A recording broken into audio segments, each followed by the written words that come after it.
buenas tardes. Tenemos con nosotros a Mikel Odriozola, que es entrenador del EASO y seleccionador cadete masculino de Euskadi. También ha sido 4 años seleccionador minibásquet masculino del País Vasco. Nos va a hablar del entrenador de formación. Muchas gracias, Mikel, por prestarnos tu tiempo y por dedicarlo a una charla para nosotros. Muchas gracias y todo para ti. Perfecto, muchas gracias a vosotros por la invitación y espero que pueda ser de algo de utilidad. No creo que vaya a inventar nada y bueno, ya iré hablando, pero esto va a ser mi opinión. Podemos debatir lo que queráis, podéis preguntarme lo que queráis y bueno, sin problema. Lo primero, espero que estéis todos lo mejor posible en esta situación y no os preocupéis que aquí las fases tampoco las entendemos, ¿eh? Así que bueno, creo que estamos todos un poco. Y bueno, solo decir que, aunque yo sea vasco, mi madre es segoviana, entonces parte de castellano-leonés también tengo. Así que bueno, eso que nos une. Voy a compartir una presentación.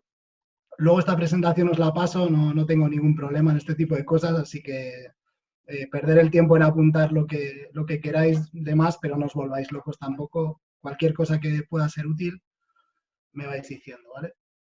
Entonces, a ver. ¿Me veis bien, verdad? Vale. Sigo. Perdonar. Vale, entonces. Bueno. Vale, ¿se ve bien la presentación? Sí, se ve bien. Vale, entonces voy a hablar un poco hoy del entrenador de formación, ¿vale? Lo que es para mí con mi experiencia, que seguramente si nos juntamos dentro de unos meses os digo otra cosa, ¿vale? Pero bueno, es algo que va cambiando. Antes que nada, para hablar de formación os quería contar un poco, y Óscar la sabe porque ha estado en nuestro club durante varios años, la realidad que tenemos aquí, y cuando digo aquí es en Guipúzcoa, no es la misma que en Vizcaya y en Álava, ¿vale? En Álava. Entonces, para que os hagáis una idea, en primero y segundo de primaria los colegios no compiten, ¿vale? Y los clubes tampoco. Nosotros como club, ahora mismo, los chavales de primero y de segundo de primaria no pueden venir a nuestro club.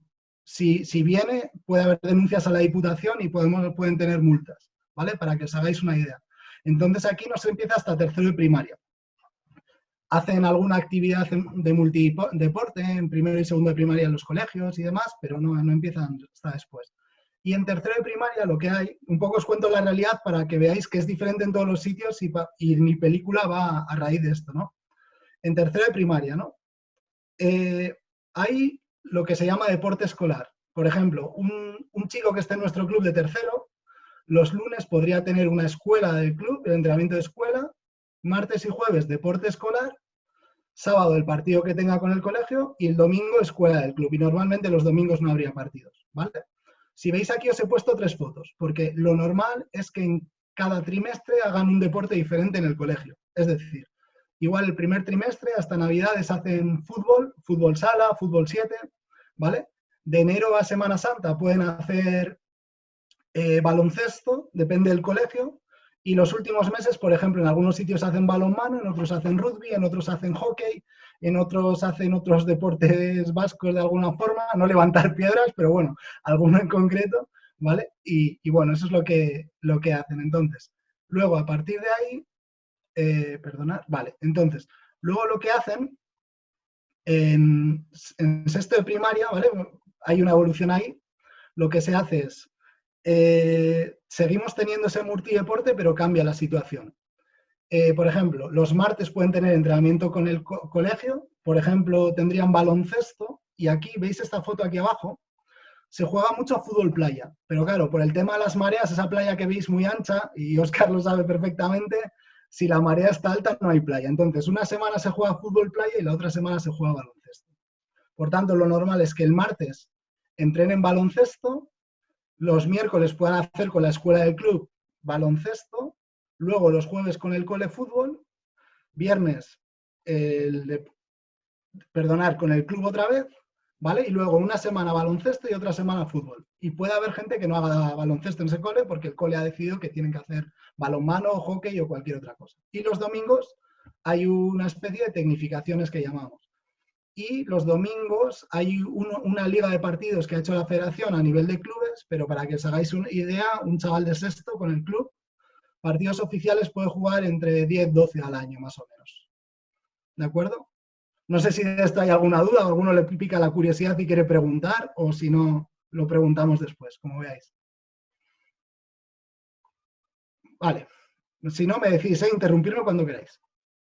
Bueno, entonces ya un poco en el contexto, yendo a la presentación, os he puesto esta chica, que para mí está en un museo mirando un cuadro, ¿vale? Y que entiendo un poco que es lo que estáis vosotros ahora mismo, ¿no? No un cuadro, ya me gustaría que fuese un cuadro, ¿vale? Pero cualquier cosa, ¿no? Y hay una frase, ¿no? Las personas habitualmente llegan a las conclusiones a las que quieren llegar, ¿vale? Esta frase que la leí hace poco en un libro, ¿vale? Y me recuerda que muchas veces yo he ido a clinics a escuchar lo que yo quiero escuchar, ¿vale? Y últimamente estoy intentando cambiar la forma y creo que lo importante es que nos hagan pensar, ¿vale? Que nos sirva para hacer pensar sobre nuestras ideas. Evidentemente, si nos aportan algo, muy bien, pero está bien que vayamos y nos reafirmen nuestras ideas, pero creo que hay que ir un poco más allá y si podemos ir un poco más allá y debatir cualquier cosa, yo más que encantado, ¿vale? Luego, aquí a la izquierda os he puesto otra foto, que es lo que se llama el efecto Dunning-Kruger en psicología, ¿de acuerdo? En el que veis abajo la experiencia y a la izquierda la confianza, ¿no? Y hay una fase en la que creo que todos hemos pasado, yo por lo menos, en la que no tienes mucha experiencia, pero tienes mucha confianza y te crees mucho, ¿no? Y luego vas bajando poco a poco, poco a poco, poco a poco, hasta que llegas a esta fase que te pones a dudar muchas cosas. Y yo ahora mismo estoy en esa, ¿vale? Y creo que como entrenadores, hasta que llegamos como expertos, nos toca mucho plantearnos eso. Entonces, hoy yo no voy a hablar ni del pasado de Mikel Odriozola ni del futuro, yo voy a hablar de lo que opina en el presente, ¿de acuerdo? Entonces, bueno, hay cosas que iré cambiando, ¿vale? Y otra de las frases que he oído esta cuarentena somos la construcción de un montón de personas que nos ha armado, ¿vale? Que le oí en un clínica a Carlas Flores, un entrenador de cantera de Barcelona, ¿vale? Que yo le sumaría que somos la construcción de un montón de personas y de experiencias, ¿vale? Y no hay ejemplo más claro que este que estamos viviendo, que desde luego que va a tener un impacto directo en nosotros como personas y en otras muchas cosas, ¿no? Y creo que son cosas importantes a saber. Antes de seguir, y como estoy filosofando un poco, se me ha olvidado decirlo, yo no soy ni docente, ni he estudiado ciencias de la actividad física y del deporte, ni psicología, yo soy bioquímico, trabajo en un laboratorio de química, ¿vale? Y esto es lo que me aporta el baloncesto y lo que me gusta leer. Entonces, hay gente que sabe muchísimo más de ciertas cosas que va a hablar y se puede siempre, todas las aportaciones son bienvenidas, ¿de acuerdo? Vale, entonces os he querido poner aquí unas cuantas fotos de diferentes situaciones de entrenador en formación. He cogido el Campeonato de España porque creo que es más fácil reunir fotos, ¿no? Si tenéis la suerte de coger un fotógrafo y que os saque fotos, creo que es muy interesante, ¿no? Y bueno, veis que hay diferentes tipos de expresiones, diferentes momentos, diferentes expresiones, diferentes entrenadores, y creo que es algo muy importante, que todos somos muy diferentes y en cada momento actuamos diferente, ¿de acuerdo? Entonces, lo que no quiero es que la gente se vaya con lo que he dicho y lo copie, simplemente quiero que cada uno lo aporte, lo que le sirva. Si a alguien no le sirve nada, no pasa nada, y si a alguien le sirve más, pues yo más que encantado, ¿no? Pero sobre todo que somos todos diferentes y que hay que empezar de forma diferente, ¿de acuerdo? Bueno, entonces lo primero, ¿cuál es nuestro objetivo? Y me voy a dirigir siempre a la formación, ¿no? Si yo fuese este niño que está en el sofá, fuese este entrenador que estoy tirado ahora bastantes horas, desde luego, y encendiese la tele y viese a los chavales que quiero entrenar, o a las chavalas, ¿vale? A mí me gustaría verlos parecido a la foto, ¿no? Y para mí transmite que están disfrutando, que están enganchados al baloncesto y seguramente eso les haga desarrollar. Y ya iremos hablando a lo largo de esto, pero yo creo que es importante tener en cuenta que primero son personas antes que jugadores y es algo que hay que tener muy en cuenta. Vale. Entonces, aquí Me voy a centrar primero en la parte izquierda. Este entrenador es Frank Martin, un entrenador de la Universidad de South Carolina, Carolina, perdonad, creo, que ahora me estoy confundiendo. Si no, corregirme David o Fernando o cualquiera, ¿vale? Que en una rueda de prensa lo que dice es, ¿sabéis lo que realmente me incomoda? ¿Vale? Le preguntan sobre si los jóvenes de hoy en día han cambiado, ¿vale? Y lo que dice es, y voy a leer un momento, ¿vale? Escuchar a los adultos decir que los jóvenes de hoy en día han cambiado. Los chavales no han cambiado. Nosotros los adultos somos los que hemos cambiado. Les pedimos menos a los jóvenes. Tenemos expectativas más bajas en ellos. Hacemos que su vida sea más fácil en lugar de prepararles para lo que es realmente la vida. Somos nosotros los que hemos cambiado, no ellos, ¿no? Y escuchándole un poco me hacía pensar, ¿no? ¿Hasta qué punto nos escudamos un poco solo en que ellos han cambiado para dejar de hacer cosas que nosotros podemos hacer, ¿no? Y ahí me voy un poco a la derecha, ¿no? Hay unas cuantas cosas que yo sí que puedo controlar como entrenador, ¿vale? Que es mi actitud, mi esfuerzo, mi comportamiento, mis acciones, ¿vale? Y otras cosas que no puedo controlar. Entonces creo que tenemos que unir las dos cosas y tenerlas un poco en cuenta, ¿no? A la hora de actuar y de no escudarnos, sobre todo en cosas que no podemos controlar. Bueno, luego otra analogía que me gusta bastante sobre el entrenamiento en formación es esta frase de Michael Boyle, ¿vale? Que se la había a uno de los primeros entrenadores que tuve yo en formación, que fue Luis P. Gutiérrez, ¿vale? Y decía que el entrenamiento es como un huerto, ¿no? Que es un proceso muy lento, que hay que plantar, regar, fertilizar y después esperar. Y de repente, al cabo de unos meses, se recogen los frutos de esas labores. Muchas personas son agricultores rápidos, están intentando plantar, regar y fertilizar y mañana hacer la cosecha y eso no pasará, ¿no? Y creo que como entrenadores es algo que nos pasa a nosotros a menudo, ¿no? Entonces, yo creo que muchas veces en nuestro entrenamiento tenemos que tener en cuenta que uno de los principales motivos de que los jugadores y las jugadoras se diviertan es el progreso que tienen. Y para ese progreso tiene que haber trabajo, enseñanza y aprendizaje. Luego hablaremos, pero creo que no hay ningún chaval que haya entrenado, igual algunos sueltos, pero no me acuerdo, que no quiera ser competente. Entonces, si progresan, o yo si progreso, desde luego que me siento mejor, ¿no? Y creo que es muy importante. Y luego aquí a la derecha tenéis una foto bueno, dos fotos de John Wooden, el entrenador de UCLA en su momento, que es el entrenador que más títulos ha ganado en Liga Universitaria masculina, y Karim Abdul-Jabbar, ¿no? Y creo que es un ejemplo claro de la relación que a mí me encantaría tener como entrenador y jugador, ¿no? Y es una relación de entrenador-jugador de respeto, ¿sí? Y aquí, volviendo aquí a la izquierda, relacionado con eso, tenéis lo del 3 en 1, porque tengo un entrenador, compañero, que Jairo, que dice siempre que los entrenadores somos 3 en 1 porque tenemos que hacer de formadores, de profesores, de educadores, y yo 3 en 1 y os podíamos sumar de taxistas, atadores de cordones y todas las cosas que queráis, ¿no? Entonces podíamos sumar y creo que es algo muy importante a tener en cuenta. Vale, entonces voy a ir ahora un poco por encima diferentes características del entrenador en formación que creo que son importantes. Esta diapositiva la voy a pasar muy rápido porque no vamos a profundizar ahora. Son algunas de las que yo creo y faltan cosas, evidentemente. Por eso cualquier cosa luego me podéis aportar, sin problema. Vale, lo primero, la pasión, ¿no? El ser apasionado. Y otra vez volviendo a Jairo, que es un entrenador de San Sebastián que ahora está en Vitoria, que entrena a pequeños, ¿vale?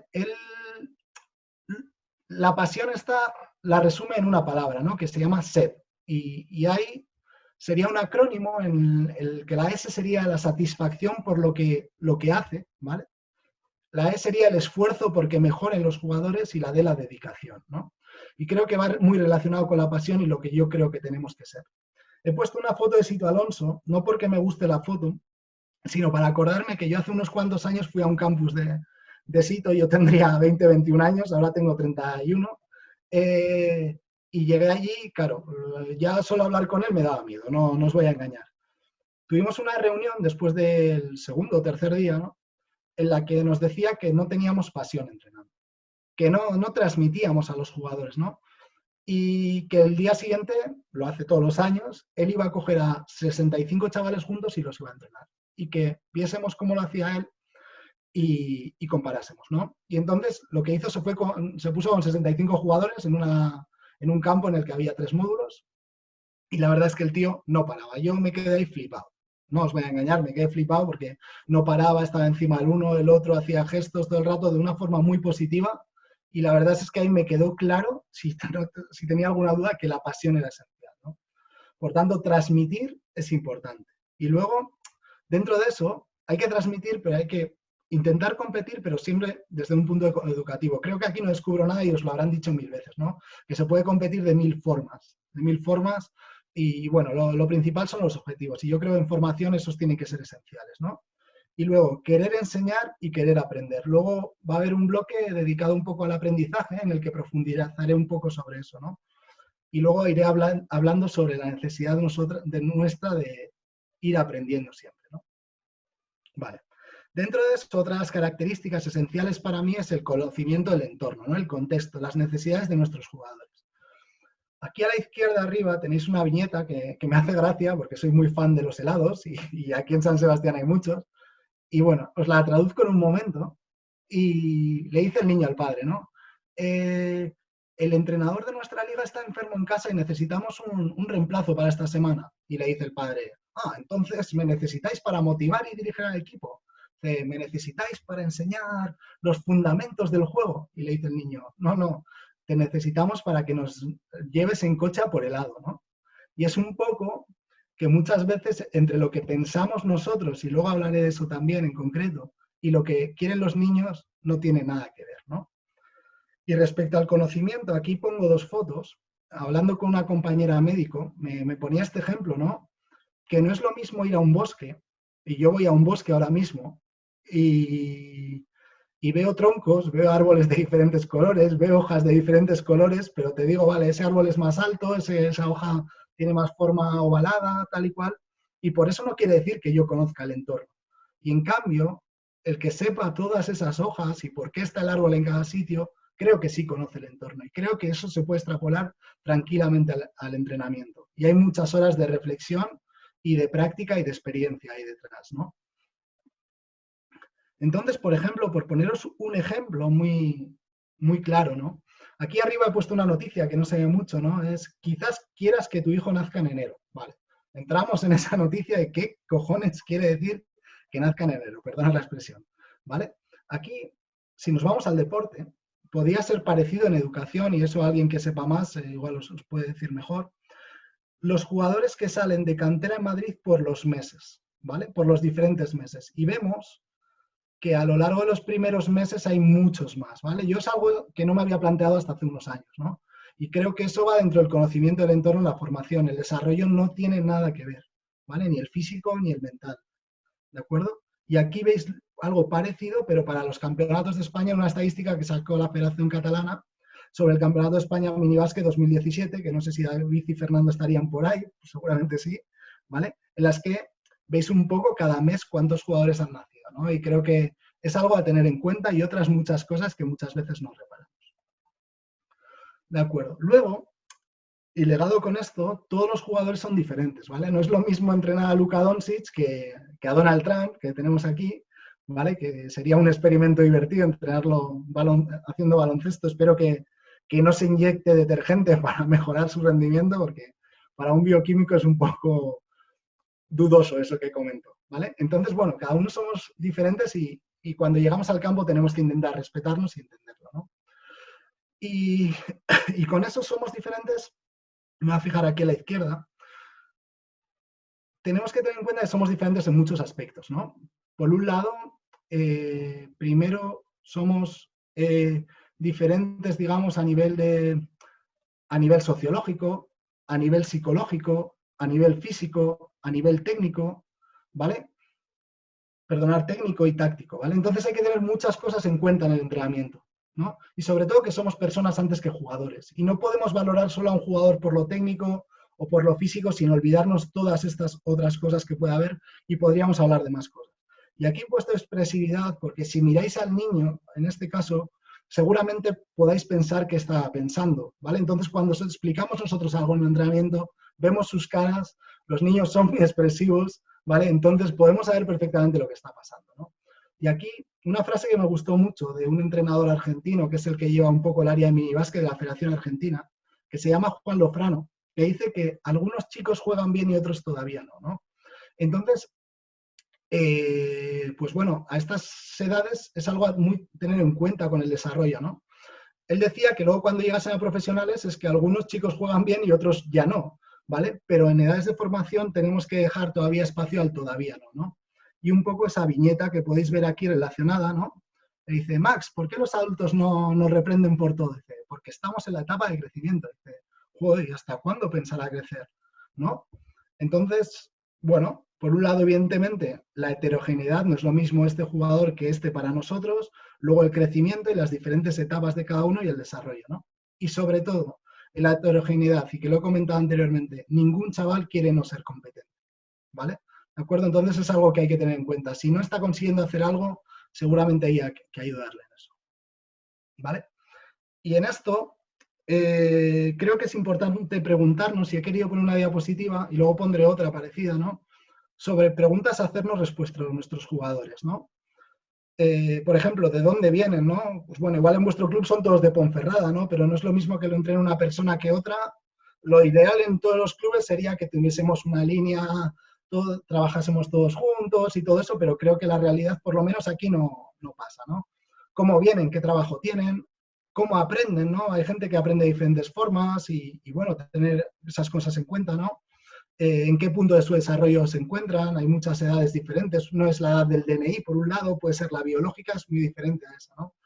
Y luego, cuáles son sus objetivos, qué tipo de personalidad tienen, cómo llevan la frustración dentro de los errores, ¿vale? Y aquí es muy importante el tema de la receptividad y saber escuchar, que luego hablaré sobre ello un momento, ¿no? Y luego, depende de la edad, pues podemos pactar con ellos cosas, o incluso con pequeños, se puede pactar desde, oye, qué ejercicio os gusta y poder adaptarlo a otras muchas cosas que podemos hacer, ¿no? Vale. Entonces, la heterogeneidad esta nos lleva, y esta foto me encanta, a la adaptabilidad, ¿sí? Que nosotros nos tenemos que adaptar al entorno, por un lado, lo que he dicho antes, y, y dentro de ese entorno a la heterogeneidad que nos encontramos, ¿vale? Porque como hemos dicho, hay intereses distintos, experiencias diferentes, capacidades desiguales, habilidades desiguales, edades muy diferentes, aprendizajes diferentes, y esto es para mí esencial. Así que si podemos ser como el camaleón este, a mí me gustaría mejor que fuese azul porque parece el Athletic Bilbao y creo que no es muy interesante esto. Vale, entonces, el tema del espíritu crítico, otra cosa esencial, ¿no? Yo cuando empecé a entrenar no me ponía nada en duda, todo lo que me contaban me valía, ¿vale?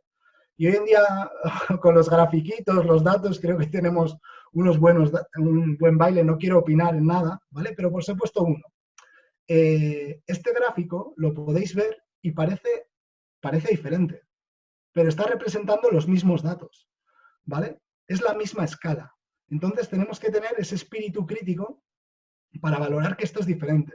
Y así con todos los que os digamos, y yo por ejemplo hoy, tener espíritu crítico para criticarme y coger lo bueno. ¿No? Y criticarme no sería ir a por alguien, sino darle una vuelta. Para mí sería observar un poco, analizar lo que está diciendo, haciendo alguien, hacerlo y luego, una vez que hemos hecho algo, evaluarnos y otra vez seguir, ¿no?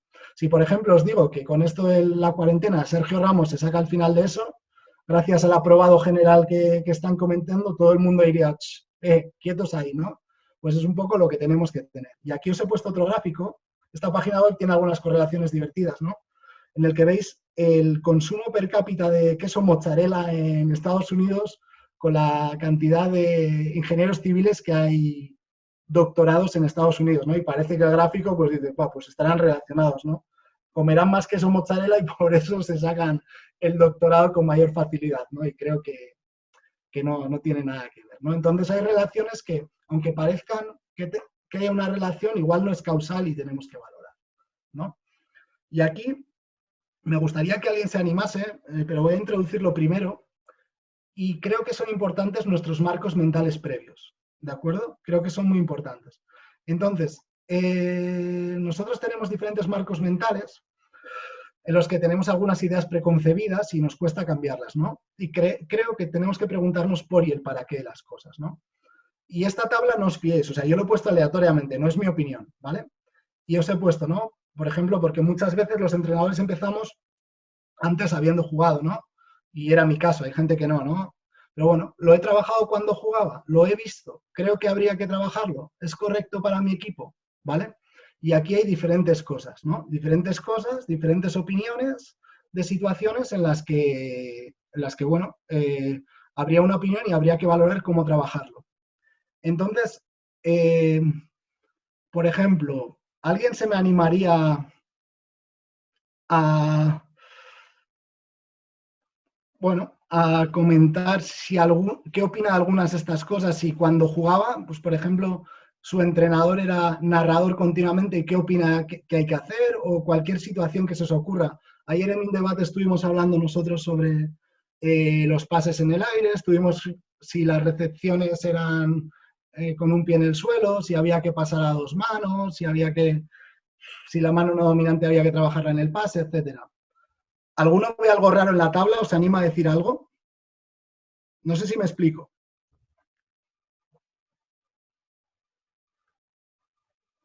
El que quiere intervenir puede activar el micro sin ningún problema, ¿eh?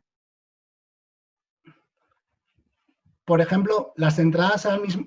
Yo, por ejemplo, yo admito que las entradas antes hacía derecha, izquierda y terminaba con la derecha. ¿Hay alguno más que hiciese esto siempre antes? Que no existía la opción de ir por la derecha y terminar pie derecho, mano derecha, por ejemplo. Me mojo yo, que no se moja nadie. No Yo creo que sí, cuando empezamos, yo al menos cuando empecé sí que ibas a lo más analítico, ¿no? Derecha, izquierda, definición con mano derecha, pero sí que es cierto que de unos años para aquí no le doy tanta importancia a los pies, por ejemplo. Y, por ejemplo, ¿el pasar y cortar lo trabajabas? ¿O lo trabajas? ¿O cómo? No, un poco quizás mi primer año de entrenador, pero luego lo vi, no lo he usado casi nada. Perfecto, porque aquí el pasar y cortar lo hace que casi toda la gente en mi club lo hacía.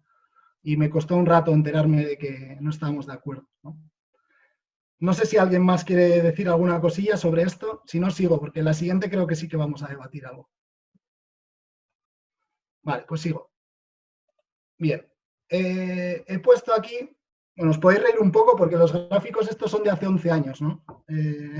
Entonces, bueno, me tocó hacer un trabajo, un estudio del pase, en el que estudiamos 10 partidos, que serían 410 minutos, y sacamos todos los pases que habían en esos partidos, que eran alrededor de 5.466 pases.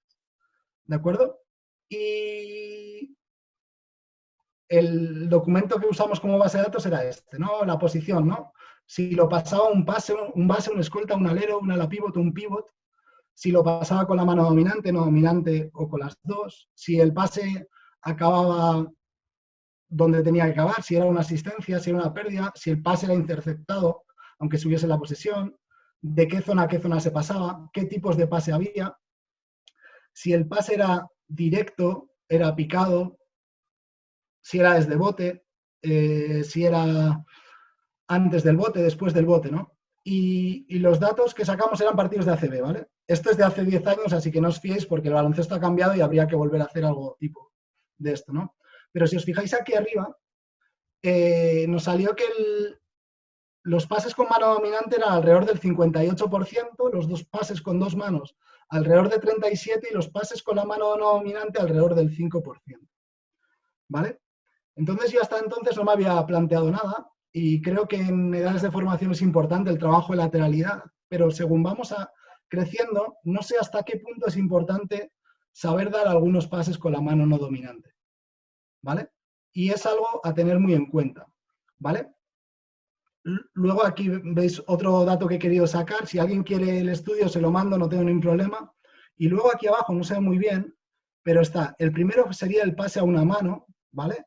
Que sería alrededor del 45%, ¿vale? Luego el pase de pecho, alrededor del 20%, encima de la cabeza, un poco menos del 20%, y el siguiente sería el pase de revés, ¿vale? El pase de revés o el pocket pass, en el que paso con la mano interior, ¿no? Y si os fijáis, por ejemplo, este pocket pass sería el 15%, que es un pase que se usa muchas veces para evitar el pase con la mano no dominante, mientras que el pase con la mano no dominante era solo el 5%, ¿vale? Era hasta 3 veces más en porcentaje total. Y mi pregunta es hasta qué punto trabajábamos ese tipo de situaciones y solo trabajábamos el pase con la mano dominante. No, pasa con la izquierda, pasa con la izquierda. igual teníamos que introducir también ese pase con la mano derecha interior. No sé si alguien quiere opinar sobre esto, si le ha chocado algo que ha salido ahí, o qué opinión tenéis vosotros sobre esto. Lo podemos debatir después. Seguro que Barrio así luego tiene algo que decirme, pero bueno, es lo que hay.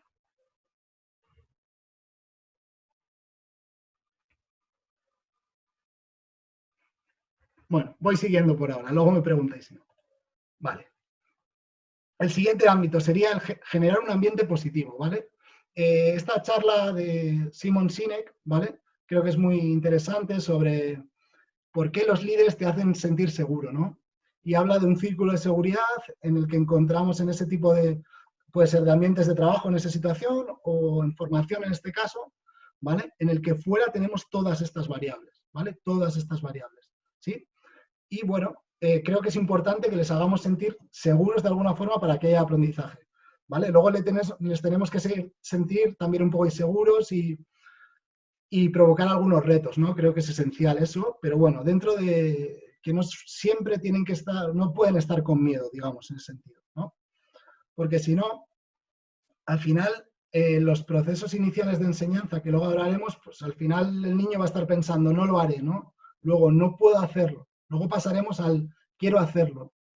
¿Cómo hacerlo, no? Trataré de hacerlo, puedo hacerlo y al final lo haré, ¿no? Y tenemos que intentar aceptar y entender los errores, ¿no? Al final, la creatividad es imposible sin tomar riesgos y por cada éxito que tengamos hay miles de errores, ¿no? Si castigamos los errores, cortamos la creatividad. Entonces, creo que tenemos que intentar potenciar este at least you tried, que por lo menos lo has intentado, creo que tenemos que potenciarlo, y no solo el resultado, sino la intencionalidad de los jugadores y esa progresión que tienen, ¿no? Y creo que es muy importante. Y os pongo un ejemplo. Yo trabajo en un laboratorio de química en el que una de las partes que hacemos es una síntesis de compuestos que luego se prueban en células o ratones contra el cáncer, ¿no? Y tenía que conseguir un compuesto. Y la verdad es que hice alrededor de 100 pruebas para conseguir ese compuesto. Las 99 anteriores fueron un fracaso, digamos, o no conseguí nada más que aprender cómo llegar hasta el final. Y la verdad es que la frustración de manejar eso era muy difícil. Y luego iba a entrenar y decía, hostia, ¿cómo voy a castigar un error si yo estoy haciendo errores continuamente en el trabajo, ¿no? Y bueno, entonces es algo que sirve para aprender y que tenemos que saber gestionar muy bien, ¿no? Creo que es muy importante a la hora de formar jugadores. Y dentro de eso creo que nos ayuda mucho la empatía, ¿no? La empatía, si miráis en Google, os va a decir que es sentimiento de identificación con algo o alguien, o capacidad de identificarse con alguien y compartir sus sentimientos, ¿no? Entonces creo que la empatía, lo importante nos permite conocer los sentimientos de las personas, como aquí podéis ver con los emojis, las dudas que pueden tener y los objetivos que pueden tener o las inquietudes que pueden tener, ¿no? Entonces nos ayuda a tener una mejor comprensión, el ponernos en el otro lugar, y creo que el entrenamiento es esencial, conocer los sentimientos y las perspectivas de los jugadores, nos permite ayudar conociendo sus necesidades y reforzando sus habilidades, orientarnos para anticipar y reconocer muchas veces esas necesidades. Podemos potenciar, al final todos somos diferentes y podemos potenciar las cosas positivas de cada uno para hacer crecer al grupo y luego también conocer las diferentes corrientes y las relaciones que hay en el grupo, ¿no? Como desventaja la empatía, o por ejemplo, pues uno de los riesgos es que seamos excesivamente empáticos y nos provoque excesivos dolores de cabeza, ¿no? Pero creo que merece la pena ese riesgo, ¿no? Vale, el siguiente apartado sería lo de ser ejemplo, ¿no? Y voy a empezar un poco por esta parte, ¿no? Un padre le dice a su hijo, hijo, ten mucho cuidado por el camino que vayas en la vida. El hijo le responde, ten cuidado tú, papá, yo sigo tus pasos, ¿no? Y creo que es muy importante que tengamos eso en cuenta, ¿no? Que nosotros tenemos que ser ejemplo para los jugadores y creo que eso es esencial, ¿no? Ellos se van a fijar en nosotros. Si tú le echas la bronca a alguien, digamos bronca, a alguien porque llega tarde y tú estás llegando tarde, que es el ejemplo más fácil, pues tenemos un problema, ¿no? Entonces, tenemos que tener en cuenta qué se espera de mí, cómo quiero que me vean y qué quiero conseguir con ellos, entre otras cosas, ¿no? Y en función de eso, predicar un poco con el ejemplo. Entonces, Y hay una de las cosas que creo que es interesante plantearse, y ahora sí que necesito a una persona, me da igual quién, y es, lo único que le voy a pedir es, como entrenadores en esta situación, ¿qué mensajes daríais? Mirar bien a la foto y qué mensajes daríais. ¿Quién se me anima? Una persona, por favor. Solo una, no os voy a pedir mucho más. No es un examen ni cosas de estas.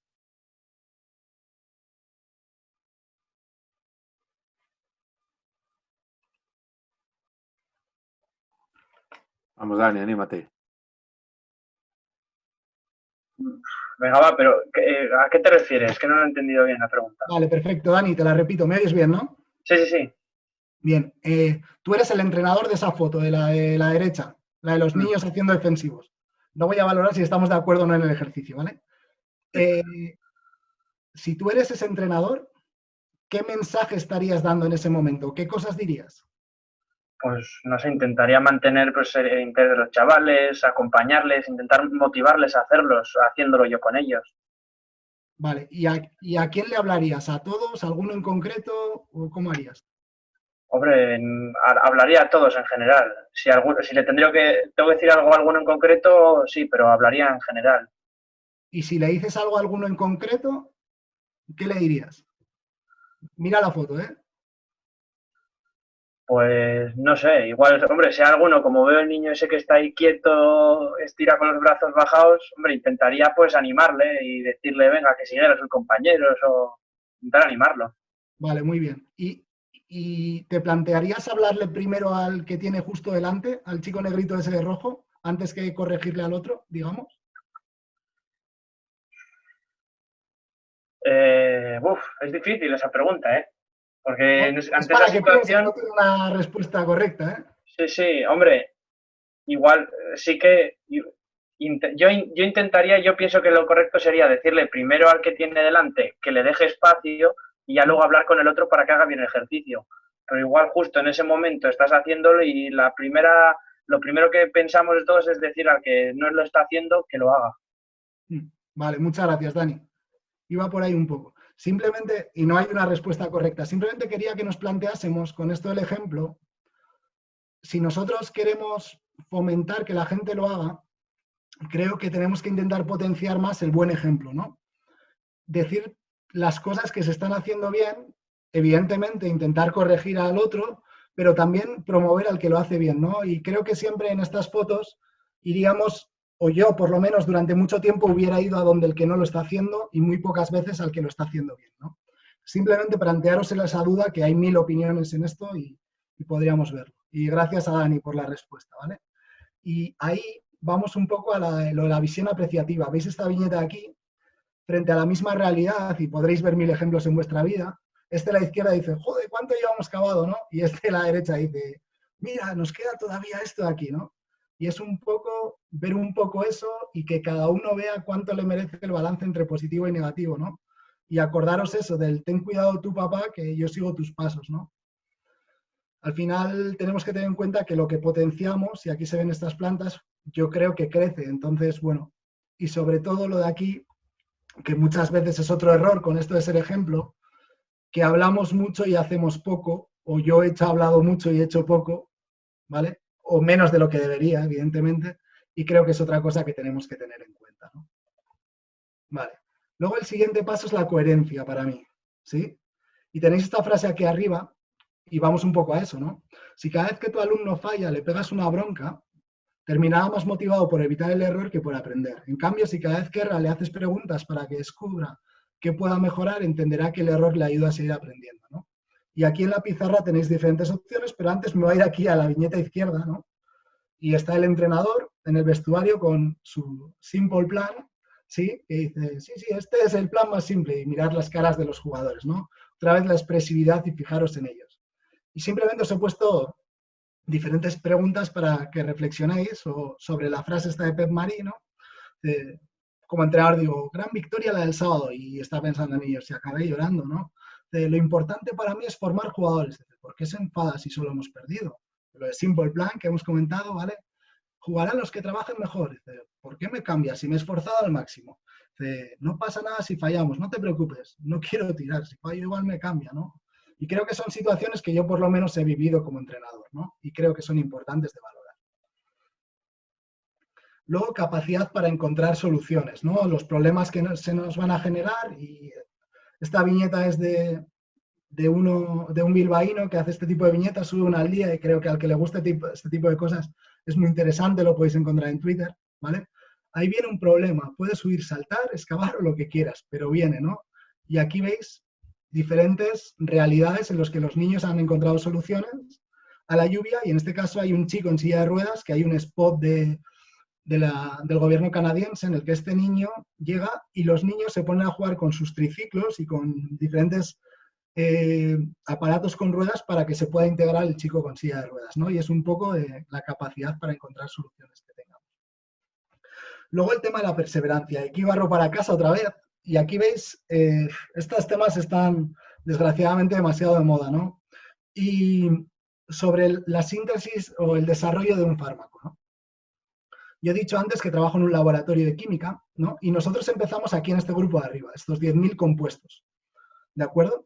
Y de estos 10.000 compuestos van cayendo, y depende de las fases que van pasando, se van quedando 250, 5 y 1. Y está estimado de cada 10.000 compuestos que se prueban inicialmente en un laboratorio, solo uno llega a ser comercial. Es decir, los otros se pierden. Y por tanto, y esto de proceso, en síntesis, en vacunas no sé, ¿vale? Porque no trabajo en ello, pero en síntesis de fármacos son entre 8 y 12 años más o menos, ¿vale? Todo, desde aquí hasta el final. Entonces hay que perseverar un poco, y me voy aquí a la derecha, ¿no? A estos platos rotos para llegar al espectáculo que vemos nosotros, y la importancia de manejar la frustración, ¿no? Y aquí la frase de Homer Simpson, la que no estoy nada de acuerdo, ¿no? Que has intentado lo mejor y has fallado miserablemente, ¿no? Si pensamos así es un error, ¿no? Y relacionado con eso, vuelvo a John Wooden, si no estás estás cometiendo errores, no estás haciendo nada. Yo soy muy positivo sobre hacedores, ¿vale? Doer, sobre la gente que hace, ¿vale? Porque comete errores y se desarrolla, ¿no? De acuerdo. Entonces aquí, un poco, tenemos que tener en cuenta información, que tenemos mucha responsabilidad, ¿no? Que los entrenadores somos referentes para ellos y seguramente seamos sus primeras referencias, ¿no? Y entonces ellos se van a fijar mucho en nosotros, hemos hablado del ejemplo, y las actitudes que tengamos nosotros. Y un entrenador que se llama Samaniego, José Ángel Samaniego, que es ayudante aquí, hablaría de dejar muchos cadáveres en formación, ¿vale? Entonces, bueno, aquí veis las diferentes opciones de una investigación en la que podemos pasar de los chavales están entretenidos a los chavales se aburren, ¿no? Se aburren y lo quieren dejar. Y unas cosas de esas, los que nos llevan de aquí a aquí, serían, por ejemplo, el que solo nos importe ganar, según ese estudio, que no se sientan competentes, volvemos a lo de antes, que hayan dejado de divertirse, simplemente que no les interesa el deporte, que puede pasar. Vuelvo a insistir que hay cosas que no controlamos, ¿de acuerdo? El entrenador tiene favoritos y lo tenemos muy en cuenta, y luego presión exterior, ya sea el entrenador, de los padres, del club o de cualquier cosa, ¿vale? De acuerdo, en muchas cosas. Entonces creo que es muy importante en qué ponemos el foco, como pone aquí arriba, ¿no? Para no llegar de un sitio a otro y mantenernos en la televisión de la izquierda. Vale, entonces en eso creo que es muy importante saber quién es el protagonista. Es decir, si tenemos unos Oscar en nuestros entrenamientos, el Oscar no debería ir para Antonio Banderas, no debería ir para Tom Mitchell en esta situación, ¿vale? Ni no debería ir hacia Joker, que a veces nos parecemos a los entrenadores, o alguno que se me viene a la mente, ¿vale? O yo en algún momento, ¿sí? Y el Oscar tiene que ir para el niño. O sea, el protagonista tiene que ser el niño. Entonces ahí tenemos un dilema, los entrenadores. El tema de la libertad versus el control, ¿no? Yo empecé a entrenar con 15 años y tenía que controlar todo, y la sensación de no controlarlo era lo que peor llevaba, ¿no? Y ahora todavía lo llevo mal, pero creo que he mejorado bastante. Entonces hay que dejar libertad. Aquí a la izquierda os pongo una foto en la que se ve un elefante encadenado, y podríamos ir un poco a un cuento que podéis encontrar en un libro que se llama Déjame que te cuente, de Jorge Bucay, que se llama Elefante encadenado, y que cuenta un poco por qué estos elefantes, durante muchos tiempos atados a una estaca, no se escapaban cuando crecían. Es decir, de pequeño los ataban a una estaca, ¿no? Más o menos, y como los ataban a una estaca y se intentaban soltar, no lo conseguían. Entonces, según iban creciendo, como no lo habían conseguido nunca de pequeño, ese control hacía que luego no lo intentasen, ¿no? Y muchas veces ese control nos puede llevar a eso, ¿no? Entonces creo que el foco lo tenemos que poner en el jugador y darles una libertad, porque un jugador A puede tomar la decisión de elegir esta puerta y otro esta, y pueden ser las dos decisiones válidas. Y luego incidiré un poquito en eso. Vale. Entonces, hay que tener en cuenta, dentro de eso, y voy a ir un poco a la enseñanza-aprendizaje después de las características del entrenador. Os recomiendo otra vez a Juan Lofrano, creo que es muy interesante escuchar algún clinic suyo. Ha dado bastantes en la cuarentena, pero a mí el que más me gusta es uno que tiene en pista de 2 horas. Y desde luego que una de las cosas que dice que enseñanza y el aprendizaje no son lo mismo. ¿De acuerdo? Esto puede ser la enseñanza, digamos, y esto puede ser el aprendizaje. Y no tienen nada que ver. Entonces, daros cuenta un poco cómo nos han enseñado a nosotros, ¿no? Tanto en el colegio, instituto, como en el campo, y cuánto hemos aprendido de ellos. Porque a mí ahora mismo, si me hacen un examen de alguna cosa que he aprendido, o no aprendido, me han enseñado que igual saqué un 9 en ese momento en el examen, no lo aprendí, porque no soy capaz de volver a usarlo. Entonces creo que tenemos que tener en cuenta que el aprendizaje es un proceso, no un episodio, no es algo que pasa puntualmente, ¿de acuerdo? Podría ser comparable con este crecimiento de la planta, pero a mí me gusta más, como me gusta el ciclismo, como una etapa del Tour en la que hay subidas y bajadas, y no podemos pretender, porque yo he llegado un día a un entrenamiento y he enseñado a, yo que sé, a dar un pase con la mano derecha, que picado, que llega al siguiente entrenamiento y que eso que he enseñado se haya convertido en aprendizaje, ¿no? Y eso es lo que tenemos que valorar. Juan Lofrano, en esta charla, siempre dice que para que haya un aprendizaje tiene que haber deseo, o sea, tiene que querer, como este niño que quiere eso que está ahí, y condiciones, ¿vale?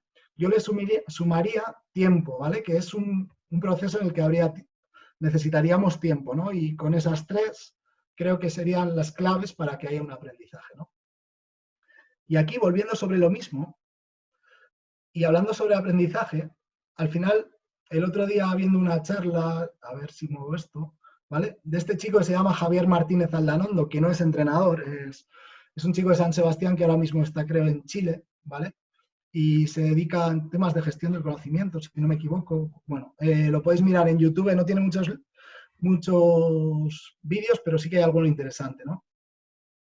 Y es que el aprendizaje es un proceso que genera conocimiento, ¿no? Y él define el conocimiento como no lo que sabes, sino lo que haces con lo que sabes, ¿no? Y comenta también que al final es acumular experiencias reutilizables para un futuro, ¿no? El otro día, escuchando un debate que hicieron en la Federación Gallega de Baloncesto, ¿no? Hablaba un entrenador, no me acuerdo ahora mismo el nombre, sobre que comparaba el aprendizaje o el proceso de aprendizaje en el que estamos en formación, ¿no? Que tenemos un niño a pie de una montaña y nosotros le damos la bufanda, ¿vale? Le damos la bufanda no porque haga frío a pie de la montaña, sino porque va a subir y se va a encontrar nieve arriba, ¿no? Y le estamos enseñando cosas para que progresen de cara al futuro y lo usen, ¿no? Pero sobre todo, volvemos otra vez, que es acumular experiencias reutilizables en un futuro. Si nosotros enseñamos cosas que ellos no pueden acumular y utilizarlas en un futuro, creo que no hay aprendizaje en ese caso, ¿vale? Y no habría conocimiento, es decir, no habría no está lo que sabes, o sea, no podemos hacer cosas con lo que sabemos, digamos. Y luego lo último que quería comentar aquí al respecto sería lo del punto ciego del experto, que estaba leyendo el otro día un libro sobre cómo aprendemos, ¿de acuerdo? Y me acordé un poco de la voz Kids, ¿no? Las audiciones a ciegas y todas estas cosas, ¿no? Y este sería un punto ciego. Y el tema es que cuando nosotros enseñamos, muchas veces se nos olvida todo lo que nos ha costado aprender eso, ¿no? Y no nos ponemos en el lugar del niño que está cantando en este momento, del niño que está entrenando, y explicamos las cosas desde nuestro lugar, ¿sí? Y perdemos un poco, y eso en psicología se llama el punto ciego del experto, ¿no? La falta de capacidad, digamos, del experto de ponerse en la situación del niño para adecuar el aprendizaje a ello, ¿no? Y aquí os he puesto otra vez 2 ejemplos de un experto aquí a la izquierda y los niños aquí a la derecha, ¿veis? Si veis, esto está a rebosar, ¿de acuerdo? Entonces, bueno, pues creo que es algo a tener muy en cuenta. Bien. Y aquí, el otro día, escuchando una charla de José Ángel Samaniego, comentaba sobre cómo les gustan o nos gustan los entrenamientos a nosotros, ¿no? Si eran divertidos, dinámicos, cooperativos y útiles, ¿no? Y él los ordenaba de alguna forma. Pero aquí, para que participéis un momento, y si os animáis, he preparado, y ahora os explico cómo va, un Menti, ¿vale? Que vosotros lo único que vais a tener que hacer es entrar en esta página en un momento, ahora mismo, ¿vale? Menti.com, y vais a meter este código, ¿no? Lo veis ahí en la página. Ahora os presento lo que os tengo presentado. Esperad un momento, ¿vale? Y ahí os voy a hacer un par de preguntas en las que tendréis que ordenar unos criterios, ¿vale? Cuando respondáis la primera pregunta, es muy fácil de hacer, así que animaos a hacerlo. Cuando respondáis la primera pregunta, os dirá que esperéis un poco a que yo pase de presentación. No os vayáis de ahí, ¿vale? Habrá dos preguntas. Entonces, salgo un momento de la presentación y os animo a que entréis, y aquí tenéis otra vez, ¿vale? Lo podéis hacer con el móvil. Entráis en menti.com, ¿vale? Y este sería el código que deberíais meter. Y esta sería la primera pregunta, ¿de acuerdo?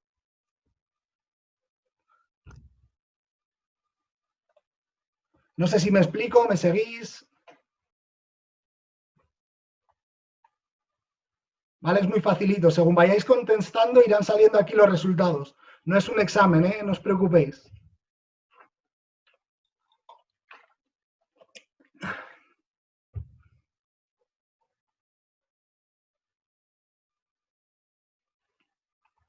Cuantos más contestemos, mejor, más datos tendremos, así que animaros.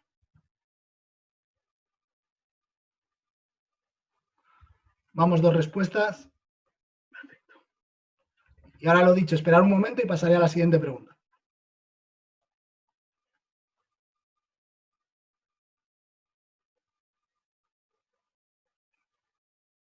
Ahora estaréis con la emoción si sale lo que vosotros habéis votado o no, pero bueno, creo que hay muchas cosas a valorar.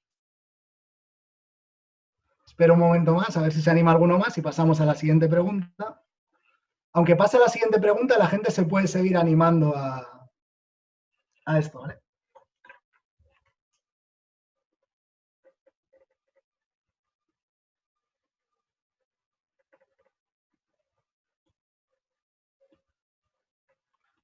Vale. Pues nada, tenemos 14 votos. Si se anima alguien más, lo dicho, sin problema. ¿Vale? Y ahora voy a pasar a la siguiente, que es la misma, pero sería cómo les gustan a los niños, ¿vale?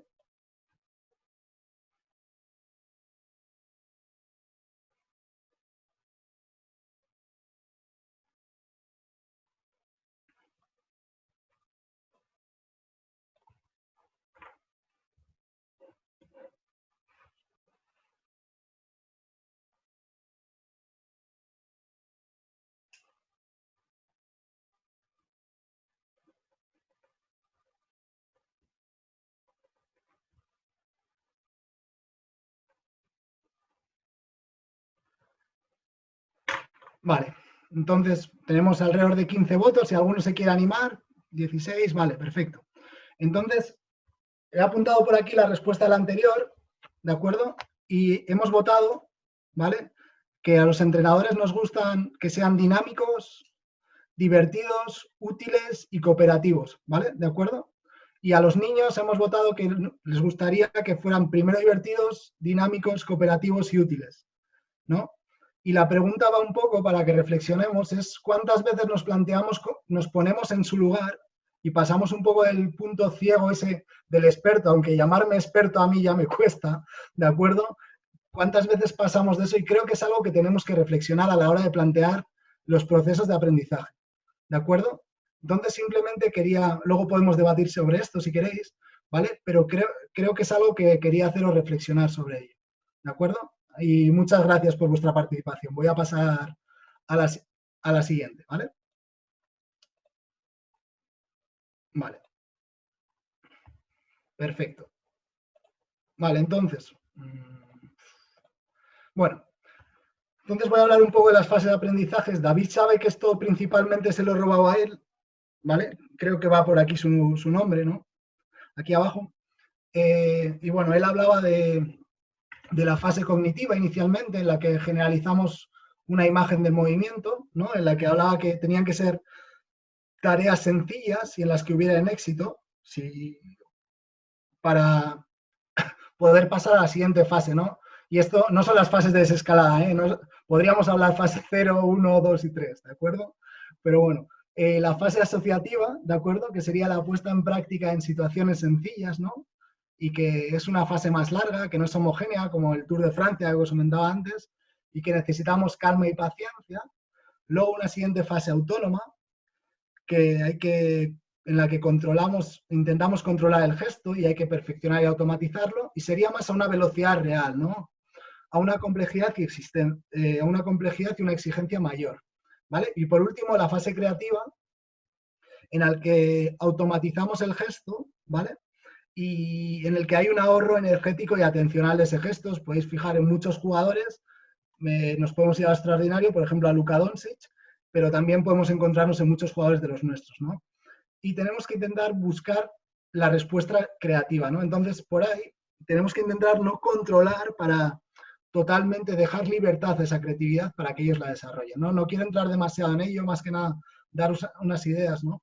Y por eso, volvemos otra vez, que creo, y esta frase la dio Aitor Iriondo en un clinic el otro día, que es pensar más en cómo se aprende que en cómo se enseña, ¿no? Y creo que es algo que tenemos que fijarnos, ¿sí? Y en eso es importante no imponer siempre, hay que intentar convencer y ayudar y guiar en el aprendizaje, ¿de acuerdo? Y por último, aquí tenéis otro tuit de Pep Marí en el que podemos hablar de otra forma de las fases de aprendizaje, que puede ser la fase de errores, me fijo y no me sale, fase de esfuerzos, me fijo y me sale, y fase de automatismos, no me fijo y me sale. ¿De acuerdo? Entonces yo con esto me voy un poco a mi realidad, a mi clase de química de la carrera, ¿de acuerdo? En el que me ponían esta brasa, que para mí sería como lo que es la técnica individual, pero si voy al laboratorio y no sé usarla, pues como haya una explosión la hemos liado y mi jefe me mata, ¿no? Y para mí es un poco como la técnica individual y la táctica individual, ¿no? Entonces, creo que muchas veces enseñamos cosas que realmente luego no sabemos por qué utilizar. Y claro, en un laboratorio, si yo no sé cómo se utiliza y por qué y para qué, explota. Pero la suerte que tenemos es que los niños no explotan todavía. Pero creo que nos merece una reflexión más grande esto, ¿de acuerdo? Y por eso, y otra vez, hay parte que le he cogido a David, él lo sabe, ¿vale? Que seguramente os la habría enseñado, entonces no quiero pararme demasiado aquí, ¿vale? Que sería un diseño del proceso de aprendizaje, ¿no? Primero, lo importante sería conocer en qué punto nos encontramos, tanto a nivel de baloncesto, físico, mental, como os he dicho antes, conocer en los diferentes ámbitos a los jugadores. Luego una segunda etapa de asimilación, lo que hemos hablado de las tareas fáciles con alto porcentaje de éxito, las siguientes tareas de consolidación en un entorno facilitador y relativamente estable.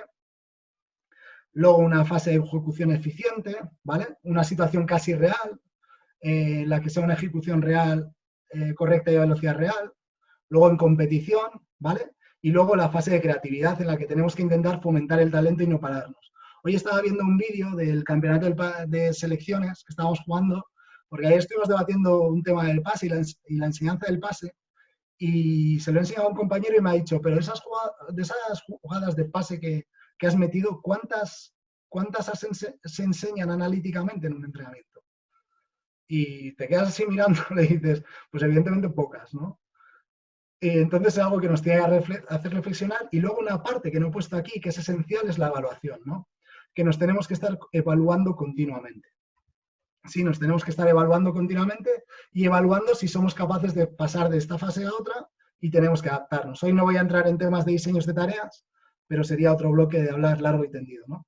Entonces, Aitor Uriondo decía el otro día que tenemos que diseñar este proceso de aprendizaje, tenemos que acompañar en ese diseño, estimularlo, alimentarlo para que haya una mejora y crecimiento y podamos ir a lo largo de las tareas.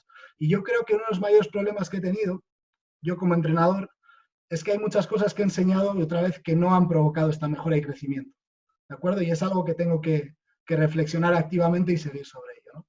Y Juan Lofrán, otra vez, decía que se aprende a una intensidad baja y se entrena a una intensidad alta, ¿no?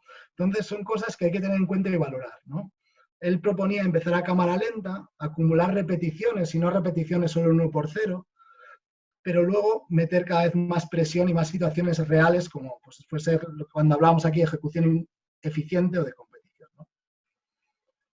Y aquí, espero que se vea el vídeo. A nivel de toma de decisiones y todo el proceso de aprendizaje, quería poner un ejemplo. Veo el vídeo y luego ya hablo. Vale, entonces, el padre le va a decir que no quiero tener problemas con el audio, que si le da ese billete debajo de la botella, ¿vale? Bueno, espera. Bueno, si le da el billete, si coge el billete bajo la botella, que se lo da, ¿de acuerdo? Entonces, ver lo que hace el niño.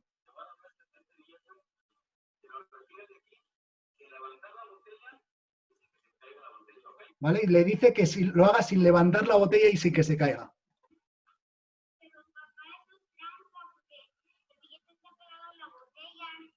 Y el niño le ha dicho, papá, eso es trampa porque el billete está pegado a la botella. Y el papá, para demostrar que no está pegado, ¿de acuerdo? Entonces, con eso, quería enseñar que muchas veces las decisiones que esperamos nosotros no son las que los chavales toman, pero pueden ser buenas decisiones, ¿no? Entonces, aquí he querido meter un esquema que es un poquito denso, lo podéis ver luego con más calma. Nosotros cuando planteamos un objetivo en esa enseñanza, ¿no? y relacionado con la evaluación, por eso lo quería meter, ¿hemos conseguido ese objetivo? Sí, vale, pues determinamos otro. No hemos conseguido, y aquí hay tres variables. Por un lado, los factores afectivos. Por otro, el déficit de aptitudes y errores de ejecución. Las aptitudes podría ser la técnica individual, ¿no? Por ejemplo. Si la razón de no conseguirlo son factores afectivos, tendremos que trabajar sobre la motivación, el medio de la confianza y ver, una vez que trabajemos esto, si hemos conseguido el objetivo. Si no se consigue por déficit de aptitudes, pues tendremos que intentar adaptar la tarea o intentar mejorar esas aptitudes, ¿no? Y si no se consigue por errores de ejecución, tenemos tres opciones. Y esto podemos hablar muchísimo más, pues que a la hora de percibirlo no lo hayan percibido bien, entonces tenemos que intentar hacer estrategias y trabajo para mejorar esta percepción. Y por último, bueno, y la otra opción sería que hayamos fallado en la toma de decisiones, entonces tendremos que trabajar en ello. Y por último, en parámetros o cosas técnicas, digamos, entonces tendremos que dar correcciones técnicas, no tienen déficit de aptitudes, pero tenemos que hacer que esas aptitudes funcionen mejor, ¿no? Entonces, en esta toma de decisiones es importante la percepción, la toma de decisiones como tal, que haya aptitudes y tener en cuenta los factores afectivos. Y relacionado con la percepción, aquí tenéis una pregunta, ¿vale? En la que se pregunta qué línea es la más larga, y si os fijáis, bueno, podemos verlo después, pero os fijaréis que ninguna de ellas es más larga, ¿vale? Las flechas nos producen un efecto visual que nos puede hacer dudar. Vale. Entonces, y en esto no me quiero ir sin esta parte, y queda un poco descolocado y lo he metido ahí al final, pero creo que en el aprendizaje a veces es bueno introducir cierto caos. Entonces creo que no está de más que lo meta aquí, ¿no? Y es el tema de la receptividad, ¿no? Que creo que es muy importante aprender a escuchar a los jugadores, ¿sí? Entonces, aquí veis diferentes situaciones. Aquí veis a Damon Green, hubo un partido hace un par de años en el que Steve Kerr dejó que sus jugadores se dirigieran entre ellos en ciertas situaciones en los tiempos muertos, ¿vale? Veis diferentes situaciones de comunicación. Y luego otro ejemplo de escucha fue esta situación de Jasikevicius con Augusto Lima cuando fue padre, en la que le dejó irse a ver a su hija recién nacida, si no me equivoco, fue hija. Y en rueda de prensa le preguntaban a ver por qué había hecho eso, ¿no? Y creo que es importante aprender a escuchar y ponernos en el lugar de los jugadores. Por eso es importante mantener el contacto ocular, como tiene aquí esta entrenadora, no interrumpirles cuando hablan, que en este caso del jugador de Wisconsin, ser empático, lo que hemos hablado, verificar lo que comprende, tener contacto visual para ver su reacción y el lenguaje no verbal. Si estamos así tirados, ¿vale? Entonces, pues bueno, podemos tener problemas. Y por último lado, un apartado para aprender a escuchar muy importante, que es el de las preguntas abiertas, ¿no?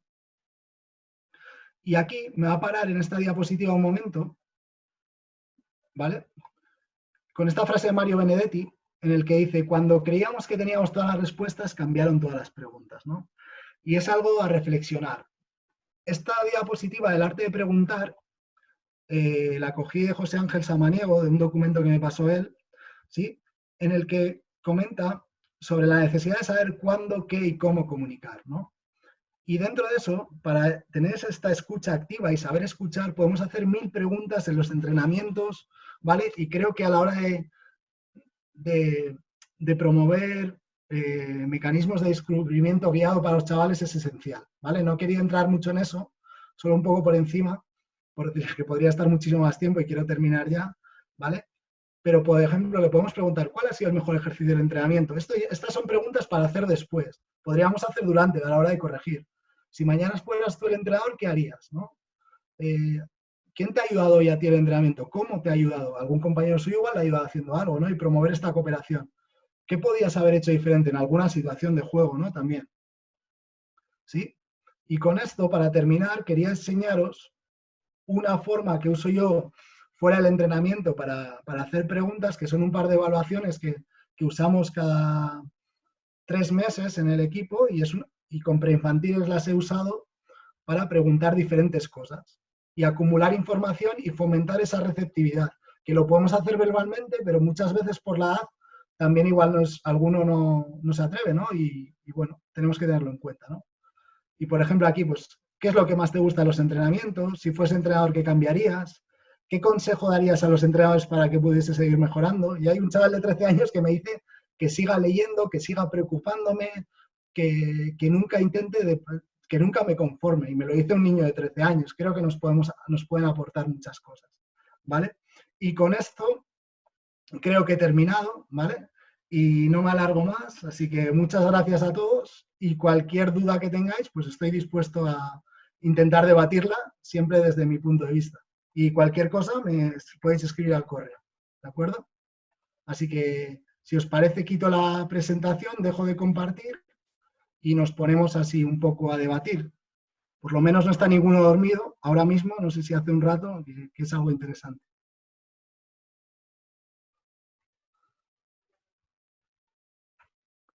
Bueno, ya sabéis, ¿no? Como siempre, que quiera hacer una pregunta que quite el micro y pregunto, si no me pide paso a través del chat. Vale, voy a empezar yo, que ya que abrí. En una de las diapositivas hablas de aceptar y entender errores, ¿no? Sí. ¿Hasta qué punto permites ese error, ¿no? O en qué momento debemos coartar esa creatividad o conducirla en ese caso, ¿no? Lo primero es que tenemos que definir, yo creo, un poco lo que... hay diferentes definiciones de error, ¿no? Y creo que tenemos que definir lo que es un error para nosotros, ¿no? Y no es lo mismo, y te pongo un ejemplo, ¿no? Que no sé si es útil o no y nosotros lo hemos utilizado. Cuando yo entrenaba hace unos años a unos chavales de sexto de primaria y trabajamos las pérdidas de paso, teníamos muchos niveles, ¿no? Y había gente que le costaba meter canasta, hacía el gesto más o menos bien, pero le costaba meter canasta, ¿no? Y claro, para mí eso no era un error, ¿sí? No era un error como tal. Y para potenciar eso, y para que ellos lo entendieran, lo que hacíamos cuando jugábamos los unos para unos en superioridad en las siguientes fases de aprendizaje, yo puntuaba con un punto la buena ejecución o la intencionalidad, digamos, de ese ejercicio, ¿vale? Donde yo daba un punto por eso, y si la metían daba un punto extra, ¿sí? Entonces, ahí intentamos potenciar siempre. Yo llegué a un entrenamiento en el que uno de los peores jugadores que teníamos nos decía, vamos a jugar otra vez con esos puntos extra, ¿vale? Porque a mí me llaman match en el club por un mote que había de un jugador de baloncesto, ¿sí? Y nos inventamos que se llamaban match point y les hicieron gracia, se llamaban match points del match point de tenis y parecía, vamos a jugar con eso. Entonces, yo creo que el error hay que permitirlo, hay que hacer que ellos entiendan que es necesario para aprender, ¿sí? Que es muy difícil, o sea, es muy difícil y creo que hay que impulsarles a hacerlo. Y luego hay que tener una cosa muy en cuenta. Si nosotros tenemos un jugador muy desarrollado, con muchas capacidades y que está haciendo las cosas mejor, entendiendo que los otros, y solo estamos reforzando eso, y al que lo está intentando y está haciendo pequeños progresos, no le decimos nada, porque hace más errores, digamos, creo que, para mí son fallos, no serían errores, ¿vale? Creo que estaríamos errando nosotros en ese momento y creo que tenemos que intentar potenciarlos. Y luego hay una cosa que no he dicho, que yo creo, y esto lo podemos debatir, como entrenadores tenemos que también permitirnos hacer errores y que ellos entiendan que nosotros hacemos errores. Porque claro, si yo digo al chaval, le digo que puede hacer errores siempre, pero yo no puedo hacer errores nunca, no somos buen ejemplo en eso. ¿De acuerdo? Entonces, no sé si te he contestado un poco o me he enrollado más que otra cosa. Sí, no lo entendía más o menos. Muchas gracias. A ti. ¿Alguna más? ¿Alguna pregunta?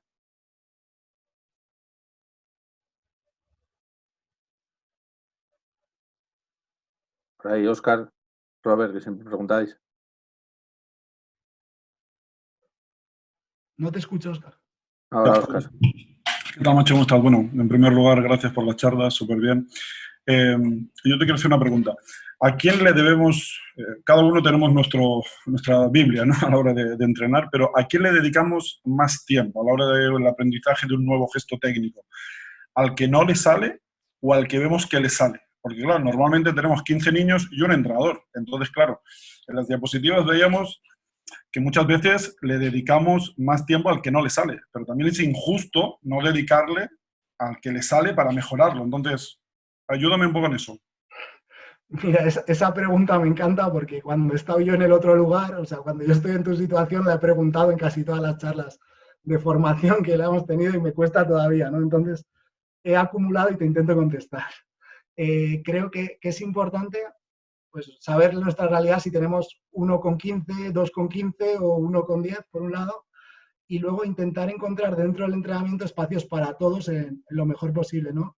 Intentar adecuar dentro de la tarea, ya puede ser trabajando por grupos o dentro de la misma tarea, sin trabajar por grupos, situaciones para que todos se desarrollen. Y yo creo que es importante irle al que va avanzando en esas situaciones también fomentar que tenga retos para que pueda progresar. O sea, cuando llegue a ese nivel que queremos nosotros, para que no se acomode, digamos, tenemos que pasar al siguiente nivel y fomentarle un reto. El otro día, escuchando a Sito Alonso, ponía un ejemplo muy chorra, por ejemplo, cuando, seguro que lo hemos hecho todos o lo hemos visto, no sé si es adecuado o no el ejercicio, pero por poner ejemplo, ¿no? Ejercicio de cambio de mano entre las piernas, ¿no? Un chaval botando y el entrenador que se pone delante marcándole los dedos, ¿vale? ¿De acuerdo? Y siempre nos ponemos delante, ¿sí? Entonces, igual simplemente poniéndote 1 metro a su derecha, o poniendo a un jugador, quiero decir que si no tienes entrenadores, poniéndote 1 metro a su derecha a ese jugador, le estás fomentando la visión periférica y ya le estás causando un problema más. Y te tiene que ver, ¿vale? Imaginando que viniese un defensor en esa situación. Tiene que ver tus dedos y a la vez seguir haciendo la tarea. Y podría ser una dificultad más. Entonces yo creo que uno de los éxitos de nuestros entrenadores en grupos muy heterogéneos está en eso, ¿no? En tener la capacidad para dentro del ejercicio promover retos a los jugadores. No sé si me he contestado, Óscar. Sí, también quería hacerte una reflexión. ¿No crees que cada vez más a la hora de formar nosotros tenemos que dar una formación general en las horas mínimas que tenemos en el equipo? Por ejemplo, un equipo de minibásquet, ¿vale? 3 días a la semana, 1 hora y media. Eso sería como el entrenamiento general. Pero cada vez más aparece lo que es la tecnificación, ¿no? Grupos del mismo nivel en el cual pues, les pones una exigencia en función del nivel de ese grupo. Porque al final, si yo, por diferentes motivos, porque he empezado a hacer deporte muy pronto, porque yo soy coordinado, porque tengo talento o porque soy fácil a la hora del aprendizaje, va a llegar un momento que me voy a aburrir, porque quizá el grupo no va a la misma velocidad que yo. Entonces, suele pasar que luego pues, te roban el jugador o el jugador se cansa, o bueno, etcétera, ¿no? Entonces, yo creo que la formación cada vez va más a tener unos entrenamientos específicos genéricos y después aquellos que nosotros detectamos, tanto como un aprendizaje para bien o como que le está costando más. Tener una tecnificación, no solo los buenos, por llamarlo de alguna manera, sino también los jugadores de un mismo nivel, para que al día de mañana, el baloncesto es un deporte de equipo, los de menos nivel estén pillando a los de más nivel. Pero claro, los de más nivel también están progresando. Entonces, hay que llegar a la formación esa, ¿no? De que cada grupo tenga lo que requiera en ese momento. No es fácil, porque es mano de obra, a veces hay pocos horarios, pocos espacios, poca vinculación a veces de los papás cuando le pides 1 hora extra a la semana. Pero bueno, yo creo que debemos ir encasillados un poquito allí, ¿no? Porque si no te encuentras en un equipo que tienes 10 jugadores, 12 jugadores, pero es que 4 niveles distintos. Entonces, a veces es complejo eso, ¿no? A la hora de enseñar. Sobre todo en etapas, pues, Benjamín, minibásquet, preinfantil, etcétera, ¿no? Eso era un poco. Muchas gracias, Mache. Gracias, Óscar. Hay un poco, bueno, ya sabes cuál es la realidad un poco aquí, ¿no? Sí, conozco bien. Entonces, nosotros como club, y yo hace muchísimo que no entreno en un colegio como tal, o sea, empecé entrenando con 18, 19 años, en tercero de primaria, el 3x3, ¿no? Pero entonces, nosotros no tenemos competición como club en tercero, cuarto y quinto de primaria, o sea, eso no existe.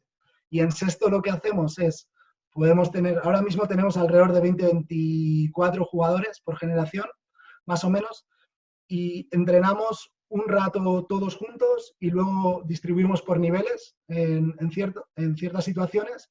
Y en la liga que tenemos como club, que jugamos alrededor de 12 partidos, hacemos 2 equipos compensados normalmente. Hacemos 2 equipos, digamos, del mismo nivel para intentar fomentar un poco a todos y aumentar la participación, sobre todo de la clase media como tal, ¿no?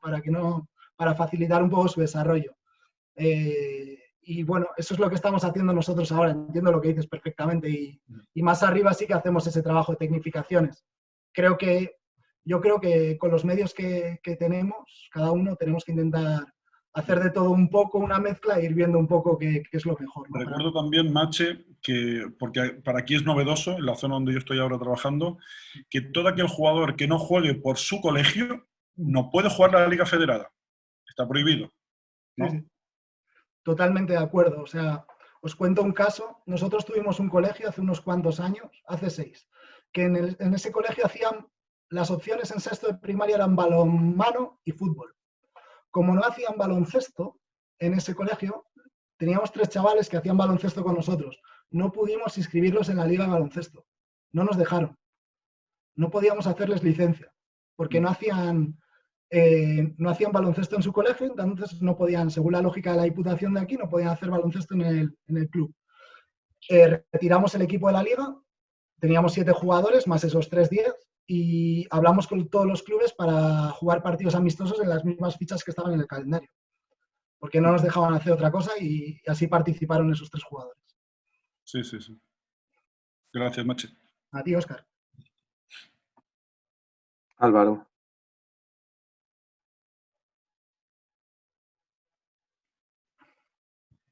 Miquel, gracias por la charla. Con respecto a los cuestionarios que les haces a final de temporada o en el momento que tú veas, por ejemplo, te pongo en contexto, yo los utilicé hace 6-7 años y sí que me recibí un buen feedback, lo usaba en 2 fases de la temporada, al principio nada más llegar al club y luego lo usaba pues o al final o en otro momento o mitad de temporada. Recibía buen feedback al principio de la temporada. A lo mejor los niños no me conocían o era nuevo en el club y bueno, sí que me contestaban con sinceridad y se mojaban. Pero cuando lo volví a repetir, pues o a final de temporada o en mitad de temporada, aunque lo pusiera anónimo para que pueda recibir críticas constructivas o situaciones de mejora, tanto para ellos como para mí, realmente eran respuestas muy banales que no me servían para sacar conclusiones ni poder llegar a mejorar. ¿Qué consejos o recomendaciones me darías para, si lo vuelvo a utilizar en un futuro, se puedan mejorar o hacer más atractivo para que el niño participe más? Vale, gracias, Álvaro. Intento contestarte. Primero, yo cuando entrené un junior de primer año, hace 4 años, de aquí de la Liga Autonómica, ese cuestionario solo pasé a final de temporada y me sentaba mínimo 3 veces al año con cada uno a hablar, antes del entrenamiento, después. Y les preguntaba, intentaba entablar esa relación. Lo que pasa es que entiendo que a veces en categorías más pequeñas es muy difícil que podamos tener una comunicación fluida y al final acabas hablando tú solo, ¿vale? Entonces, por eso, y no sacas mucha información. Entonces, en preinfantiles el año pasado los volví a usar y no tuve el problema que has tenido tú, pero entiendo lo que me dices y depende de los jugadores, es muy, muy importante. Entonces, lo primero que te diría, que sean preguntas abiertas, desde luego, y luego que intentes adaptar lo mayor posible las preguntas a ellos, incluso igual puede ser una opción que ellos te digan las preguntas. Igual no todos los jugadores tienen esa iniciativa, pero como tenemos talentos diferentes, igual hay jugadores que sí que se animan a eso y puedes acercarte más a su realidad. Yo haciendo los anónimos siempre no he tenido nunca ese problema y esta duda es algo que estuve comentando con un compañero el otro día porque entrenaba un equipo preinfantil femenino y un equipo infantil masculino y pasó el mismo test a los dos equipos. Las respuestas del infantil masculino eran sobre lo que mi realidad y las del preinfantil femenino eran sobre tu realidad. O sea, que no conseguía nada. Entonces yo creo, y ahí estuve hablando con él, y teníamos que plantearnos bien, y no sé contestarte exactamente, cómo hacer las preguntas para que nos sirvan. Y creo que hay una reflexión, pero yo sí que me acercaría a ellos y a ellas e intentaría que ellos mismos me puedan hacer preguntas que yo pueda usar en eso. No sé si o otro entrenador del club que te pueda aportar que le haya servido, porque igual mi situación no es la misma la tuya. No sé si te contesto, Álvaro. Vale. Bueno, probaré diferentes situaciones, a ver si hablando con ellos o cambiando las preguntas. Yo con lo que he hecho, o sea, si alguna de mis preguntas te puede servir, míralo. Yo con esas he conseguido algo. Hay preguntas que no sirven para nada y hay algunos jugadores que no te aportan mucho, pero hay otros jugadores que te aportan muchísimo, la verdad. Vale, perfecto. Muchas gracias, Álvaro.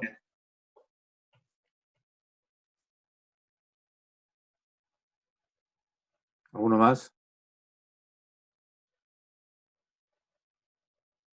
Pues yo tengo otra, Miquel. Al principio nos explicabas cómo está un poco repartido por edades, ¿no? Decías que de los niños de primer y segundo no podían entrenar en el club, ¿no? Solo en los coles. ¿Vosotros ahí tenéis vinculación con sus colegios o cómo está repartido eso? Sí tenemos vinculación, pero bueno, primero para que quede claro, en primero y segundo de primaria no hay entrenamientos de baloncesto. O sea, puede haber alguna actividad de multideporte. Por ejemplo, los sábados en mi cole nos juntábamos por edades, primero, segundo, incluso por abajo, de educación infantil, para hacer entrenamientos de multideporte junto con los que hacía pues, luego ya la clase de educación física, ¿no? Luego sí que tenemos convenios con clubes, en los que al final, o sea, con los colegios, perdonad, los que hay diferentes convenios. Igual el coordinador lo pone nuestro club dentro de ese colegio o intentamos ayudar con entrenadores o ese convenio nos facilita que vengan a nuestra escuela de baloncesto y no a otras. Sí que tenemos convenios ahora mismo, te diría, con 4 clubes, con 4 colegios más o menos. Ha habido otras épocas que hemos tenido con más, pero ahora mismo por fallos que hemos cometido seguramente tenemos con 4 así. Por ejemplo, todos los entrenamientos de escuela los hacemos en un colegio que se llama Jesuitas aquí, que Óscar lo conoce, y con ese, por ejemplo, tenemos convenio y lo usamos para ello. ¿Y el tema de la organización y demás, corre todo por Diputación o va porque a cargo del Ayuntamiento? ¿Cómo está eso? Por conocer un poco otros temas, ¿sabes? Me pierdo un poco, porque por suerte nunca he tenido que estar en esas gestiones. Más allá de licencias, yo no he tenido que lidiar con esas cosas, pero normalmente la gestión principal va a Diputación, si no me equivoco. Vale. Gracias. Sí. Álvaro quiere comentarte algo más. Con respecto a esto que estabais hablando, desde tu experiencia y lo que has vivido, ¿has encontrado muchas diferencias en el desarrollo psicomotor del niño con este método que lleváis allí, con el convencional que puede ser desde pequeño una sola práctica deportiva, como el baloncesto? Es complicada, ya sé que igual no tiene respuesta. No. Está bien, es normal. Esta pregunta me la he hecho yo muchas veces. A ver, bien, lo primero, lo que creo que están consiguiendo aquí es que se hagan muchos deportes diferentes, ¿vale? Si os fijáis un poco, yo no sé en la provincia de León qué equipos, porque no conozco, algunos evidentemente sí, hay en primeras categorías de deportes profesionales, ¿vale? Pero aquí tenemos fútbol masculino y femenino, ¿vale? ¿De acuerdo? Tenemos balonmano masculino y femenino, tenemos baloncesto masculino y femenino, Tenemos hockey hierba masculino y femenino. Tenemos 2 equipos de rugby o 3. Tenemos hockey hielo. Tenemos 2 clubes de natación en primera categoría. Y es una población bastante pequeña, o sea, la provincia de aquí. Más los deportes que hacemos los vascos, esos locos de tirarnos con remos y así, que hay gente que vive de eso, ¿vale? Lo que se llama las traineras y todo eso, gente que vive de eso también. Entonces, yo creo que sí que están consiguiendo que haya mucha cultura del deporte. A lo que es en nuestro deporte respecto a la progresión, para que te hagas, yo he entrenado la selección de mini de chicos 2 años y la de chicas 2 años, ¿no? La del País Vasco. En Vizcaya empiezan en tercero de primaria a hacer baloncesto ya, incluso antes. Solo baloncesto. Y aquí no. Y yo creo que muchas veces el principal problema es que yo creo que se pueden quemar jugadores antes. Lo único que aquí no estamos implementando bien, para mí, esto es mi opinión, no estamos implementando bien la idea que puede ser buena, porque muchas veces en los coles, cuando hacen balonmano, fútbol y tal, puede ser que el entrenador de balonmano le esté entrenando a fútbol y a baloncesto, o el entrenador de fútbol le esté entrenando a baloncesto y a balonmano. No todos los colegios tienen un entrenador para cada área, entonces sabéis perfectamente lo que puede implicar ahí. Yo creo que si se hiciese bien y tuviésemos un poco más flexibilidad en las normas estas que os he dicho de sexto de primaria y no permitir cosas, creo que estaría mejor. Pero ahora mismo, tal y como se hace, igual quemamos menos jugadores, igual conseguimos que haya más deportes, pero dentro del mismo deporte a nivel de psicomotricidad, no lo sé. O sea, yo creo que en todas las provincias hay casos de jugadores que han empezado tarde en el baloncesto y han llegado arriba, ¿no? Por ejemplo, nosotros tenemos uno que se llama Gaizka Maiza, que juega en Leboro ahora mismo en Coruña, que empezó muy, muy tarde, ¿vale? Y, por ejemplo, Darío Brizuela, que está en Estudiantes, que era de mi club, en segundo de primaria en ese momento, que sí que dejaban, estaba por ahí en la escuela, como un loco. ¿De acuerdo? Entonces, no lo sé.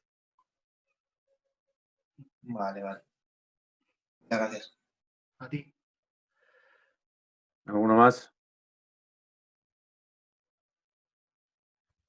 No, bueno, pues muchas gracias por todo, Miquel, y nada, desearte mucha suerte y poder vernos lo más pronto posible, ¿no? A vosotros y que os vaya todo muy bien. Seguro que nos vemos en algún torneo por allí. Seguro. Un abrazo. Un abrazo a todos. Hasta luego. Hasta luego.